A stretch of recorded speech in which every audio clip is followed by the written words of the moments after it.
Hi friends, welcome to my channel. పొద్దున్నే ready అయితే bus అయితే ఎక్కేసాం. నేను మా ఆయన అయితే వెళ్తున్నాం. పిల్లలు తీసుకొని అయితే వెళ్ళట్లేదు, ఎందుకంటే పిల్లలతో కష్టం అవుతుందని.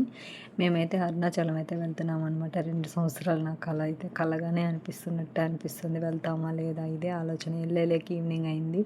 మేమైతే ఫ్రెష్ అప్ అయిపోయి మార్నింగ్ 3 నుంచి అయితే గిరి ప్రదర్శన స్టార్ట్ చేయడానికైనా ఫిక్స్ అయ్యి ఇంకెళ్ళి టెంకాయ కొట్టుకొని దీపం పెట్టుకొని అయితే స్టార్ట్ అవుతున్నాం అనమాట.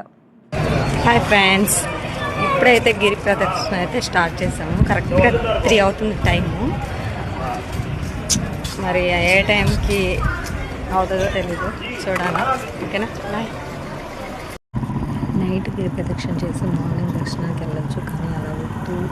మార్నింగే లేచి గిరి ప్రదక్షిణ చేసి అలాగే దర్శనానికి వెళ్ళాలని ఫిక్స్ అయ్యి మార్నింగే లేచి రెడీ అయిపోయి అయితే బయలుదేరేసాము. ఇప్పటికే 3-4 కిలోమీటర్స్ అయితే బాగా హుషారుగా అయితే నడిచాము. ఇక్కడికి వచ్చాక ఇలా దిష్టి తీస్తున్నారు కదా, మేము కూడా నమ్మి తీసుకున్నాం అనమాట.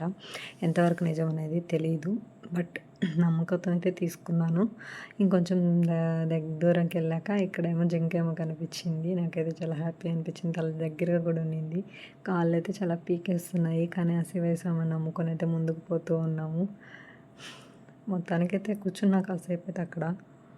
హాయ్ ఫ్రెండ్స్, మార్నింగ్ 3కి స్టార్ట్ అయితే ఇప్పుడు 5 అవుతుంది. 7 కిలోమీటర్స్ వరకు అయితే దాటేసాము. కాలగురు ఆలయం దగ్గర అయితే ఫ్రీగా అయితే రుద్రాక్ష ఇవ్వడం అయితే జరిగింది. ఇక్కడికి వచ్చిన వాళ్ళు తప్పకుండా అయితే తీసుకోండి. ఓకేనా, బాయ్. హాయ్ ఫ్రెండ్స్, గిరి ప్రదక్షిణ అయితే దాదాపుగా చాలా వరకు అయితే కంప్లీట్ అయింది. మోక్ష మార్గం దగ్గరికి అయితే వచ్చాము. ఇక్కడ లైన్ అయితే మామూలుగా లేదు, చూపిస్తాను బ్యాక్ కెమెరా. ఇక్కడ నుంచి స్టార్ట్ అయ్యి ఇది మొత్తం అనమాట. లోపల కూడా అక్కడ కూడా చాలామంది ఉన్నారు. టైం వచ్చేసి 6:24 అవుతుంది.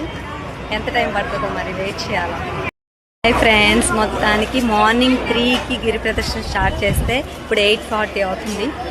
మొత్తానికైతే కంప్లీట్ అయింది. ఇప్పుడైతే గోపురం దగ్గరికి అయితే వచ్చాము. ఇంకా దర్శనానికి వెళ్ళాలా, చూస్తున్నారు కదా గోపురం.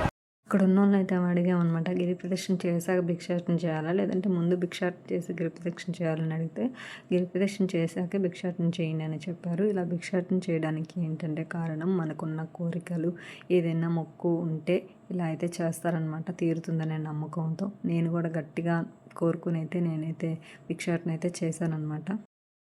హాయ్ ఫ్రెండ్స్, మొత్తానికి అయితే దర్శనం అయితే కంప్లీట్ అయ్యింది. దర్శనం అయితే చాలా బాగా జరిగింది. టైము 10:45 అనమాట.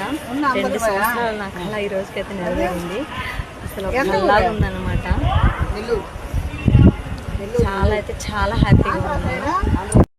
మొత్తానికైతే నా కళ అయితే తీరింది. దర్శనం అయితే బాగా జరిగింది. ఇక్కడ నుంచి ఇంకో టెంపుల్కి అయితే వెళ్తున్నాము. ఇంకో వీడియోలు అయితే చూపిస్తాను. నచ్చితే సబ్స్క్రైబ్ చేసుకోండి. ఓకేనా, బాయ్.